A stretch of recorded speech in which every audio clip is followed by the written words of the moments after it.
గురజాలపట్నంలో Telugu Baptist సంఘం ఆధ్వర్యంలో good Friday వేడుకలు ఎంతో వైభవంగా నిర్వహించారు. సంఘ కాపరి రెవరెండ్ చింతపల్లి నవజీవన్ బాబు ప్రత్యేక ప్రార్థన చేశారు. ఈ కార్యక్రమంలో సంఘ పెద్దలు విశ్వాసులు పాల్గొని ప్రత్యేక ప్రార్థన నిర్వహించారు.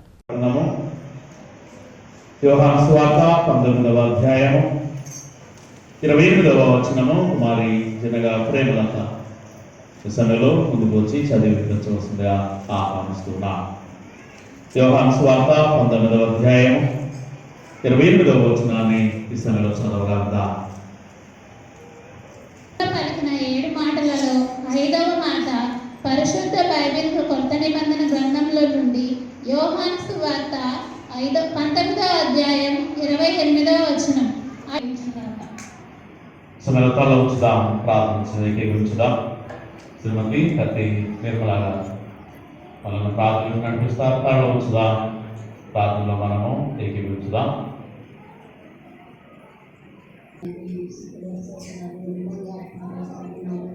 పరిశుద్ధ గనుడ అర్జునుడ ఆలోచన ఖర్చాజ్యం గణేశ్వర్యాజ్యం అయ్యా ఈ సమయంలో నీ పరిశుద్ధమైన ఆలయం మేము చేయాలి. ఒడ్డివారి మట్టివారి పనికి మారిన వారు ఐవేకులని నీ కాలి కింద తుమ్ము లాంటి వారు నీ పెట్ట గొప్పల చెత్త లాంటి వారు ప్రభు అని స్తోత్రాలు అయాని స్తోత్రాలు చిరుస్తున్నాయినా నిత్యము నీతో కలిసి జీవించుటకు నీ బిడ్డలుగా మమ్మల్ని చిత్తపడి బట్టి నేను ఇచ్చిన ఆత్మను బట్టి నేను ఇచ్చిన హృదయాన్ని బట్టి నిన్ను స్తుతించి ఆరాధించి గణపరచుడికి నీ కృప నీ దీమలు నీ ఆశీర్వాదాలు కలిగజేశాడు. ఎడబాటు అయ్యారు. ఎగ్జాంపుల్గా మన కుటుంబంలో ఎవరైనా చనిపోతే ఏమవుతుంది? ఏమా సంతోషం ఆనందం ఉంటుందా? దుఃఖము బాధ వేదన మనకి ఎలా ఉంటుందంటే నెమ్మది ఉంటాడు, ఎంతో బాధపడి ఉంటాడు, అవునా కదా? అయితే ఆ వేదన ఆ బాధ మన నుంచి దేవుడికి సన్నిహిత సంబంధం కలిగజేయడానికి కుమారుణ్ణి శిలువలో బలియాగం చేయడం చూస్తుంటారు. యేసుక్రీస్తు మన నిమిత్తము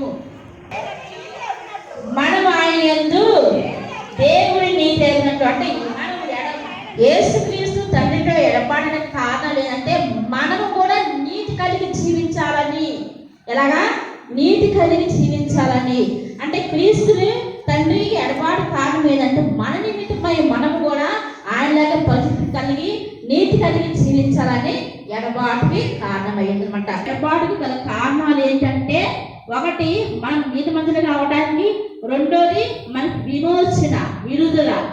ఏ విమోచన? పాపం నుంచి, శాపం నుంచి, రోగాల నుంచి, వ్యసనాల నుంచి మనకు విడుదల విమోచన చేయడానికి